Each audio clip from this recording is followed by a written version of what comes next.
Masih dalam Kompas Aceh Sepekan, Saudara Majelis Permusyawaratan Ulama atau MPU Aceh mengajak masyarakat untuk lebih proaktif mendukung program vaksinasi pemerintah.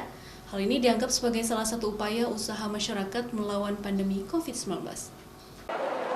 Majelis Permusyawaratan Ulama atau MPU Aceh mengajak masyarakat untuk lebih antusias dalam mengikuti vaksinasi.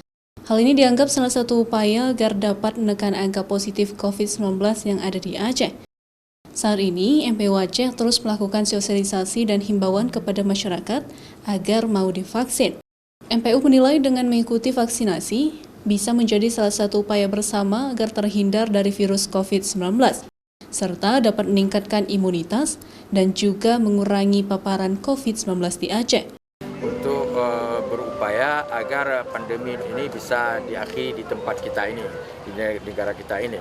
Makanya salah satu yang harus kita usahakan adalah dengan melakukan vaksin. Yaitu masyarakat kita himbau, kita harapkan semuanya agar mengikuti program vaksin yang dilakukan oleh pemerintah ini, karena demi tadi untuk kita bisa hidup normal kembali. Pemerintah Aceh juga gencar melakukan vaksinasi. Bersama sejumlah pihak termasuk TNI Polri, kini terus melakukan gerakan vaksinasi hingga ke desa-desa. Selain para nakes yang menjadi fokus utama vaksinasi, lansia dan usia remaja juga menjadi fokus baru target vaksinasi di Provinsi Aceh. Syahril, Kompas TV, Banda Aceh.